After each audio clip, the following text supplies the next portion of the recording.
এই পোস্ট দেখার পর শোভিন দেববর্মা উনি উনি হচ্ছেন এই মথার one of the founder member. উনি ex sub zonal chairman, former sub zonal chairman. উনি এক্স ত্রিপুরামথার ব্লক প্রেসিডেন্ট এবং 3 বার রাজ্যের অবজারভার, 3 টাইমস স্টেট অবজারভার। ওনার সাথে আছেন ব্লক মেম্বার হিসেবে সত্য দেববর্মা এবং অমৃত দেববর্মা। এই 3 জন নেতৃত্ব সিমনা বিধানসভা কেন্দ্রের এই ফেসবুক পোস্টিং দেখার পর এরা ভেবেছে যে যে Tripura Motha supremo stands exposed. He can never be the savior of the Triprasa. He is just acting as an agent of BJP. The Triprasa interests are endangered. এই রাগ অভিমান করে ওনারা আজকে এসছেন আমাদের কংগ্রেস দলে যোগদান করার জন্য। প্রদেশ কংগ্রেস সভাপতি, আদিবাসী কংগ্রেসের চেয়ারম্যান, ওনার এই 3 জন নেতাকে আমাদের দলে এই মুহূর্তে ওনাদেরকে অন্তর্ভুক্তি করা যায়। যারা এখনো ত্রিপুরামথাতে রয়েছে তাদের উদ্দেশ্যে just wait and watch, it will be no way. Just wait and watch. He stands expose. ওনার আসল রূপ, চেহারা, নগ্ন চেহারা ধরা পড়ে গেছে। In disguise of a king, he is the greatest beggar that Tripura has ever witnessed. In disguise of a রাজার ছদ্মবেশে 1 নম্বর ভিখারি। স্বাগত জানাই সাংবাদিক বন্ধুদের।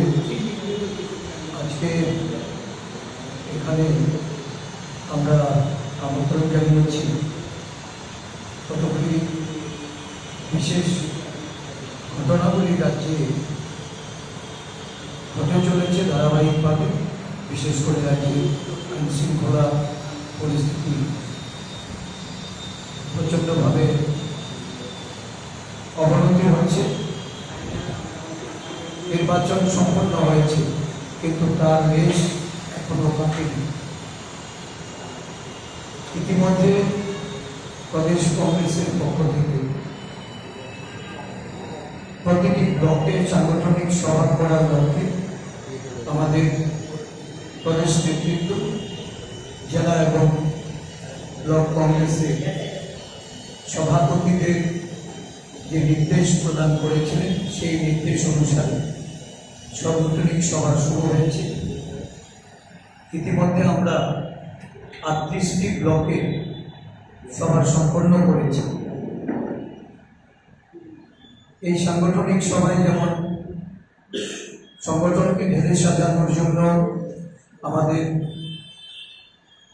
বিভিন্ন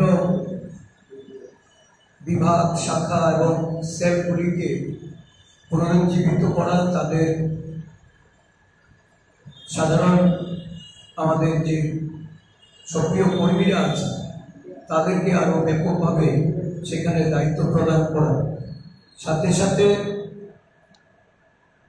আসন্ন পঞ্চায়েত নির্বাচনকে সামনে রেখে দলীয় নেতৃত্বকে আরও বেশি করে সক্রিয় ভূমিকা পালন করার জন্য এই পঞ্চায়েত নির্বাচনকে লক্ষ্য রেখে আমাদের বিভিন্ন প্রশাসনিক যে সভাগুলি হচ্ছে, পোলিং স্টেশনের বিভিন্ন জায়গায় তার স্থান নির্ধারণ করা,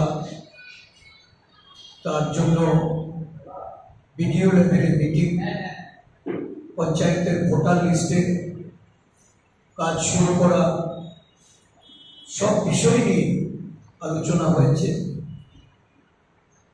দলের পক্ষ থেকে নির্দেশ প্রদান করা হয়েছে। আমরা লক্ষ্য করছি দল যখন সক্রিয়ভাবে মাঠে কাজ করতে যাচ্ছে, অনেক জায়গায় শাসক দলের যারা সন্ত্রাসী গুন্ডারা সেখানে অন্যায়ভাবে তাদের উপর আক্রমণ শুরু করেছে।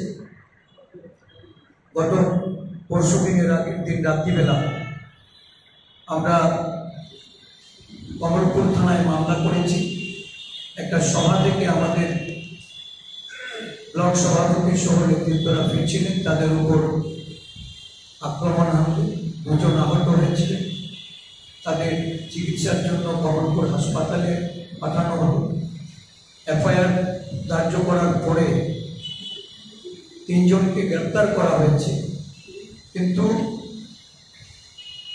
পুলিশের পক্ষ থেকে দুর্বল সেকশন দিয়ে যখন তাদেরকে আদালতে সোপর্দ করা হয়, তারা আদালত থেকে সহজেই জামিন নিয়েছে।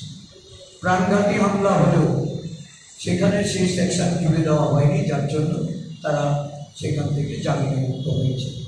এই নিয়ে আমরা পুলিশের উচ্চ পর্যায়েও আমাদের দলের পক্ষ থেকে আমরা সাক্ষাৎ করে এই বিষয়গুলি অবগত করব। সিমিলার ঘটনা উদয়পুরে হয়েছে, সিমিলার ঘটনা আমাদের কোয়ালিতে হয়েছে, এবং প্রতিদিনই আমাদের নেতা কর্মীরা হুমকির মুখে হচ্ছে। এই রাজ্যে গণতন্ত্রের অবশিষ্ট নেই। সাথে সাথে আমরা দেখছি নারী গঠিত অপরাধ এবং আগ্নেয়াস্ত্রের যন্ত্রতন্ত্র ব্যবহার প্রতিদিন ঘটে চলেছে। প্রতিদিনই কোনো না কোনো অঞ্চলে শাসক দলের উপদলীয় গোষ্ঠীকুন্দল, মারামারি, এবং এতে করে জনমনে একটা আশঙ্কা যে পরিবেশ, এই পরিবেশ এটা সারা রাজ্য জুড়ে।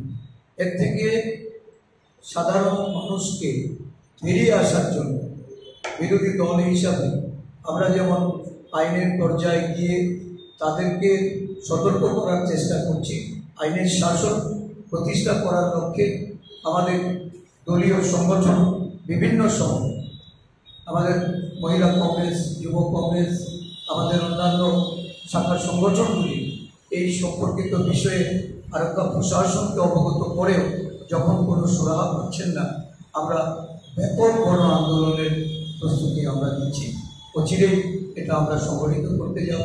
আমাদের ব্লকগুলি ব্লকের সভা শেষ হওয়ার পর আমরা এই ধরনের কর্মসূচিতে আমাদের ব্লককে আগামী দিন এটা প্রকাশ্যে আমরা নিয়ে এসেছি।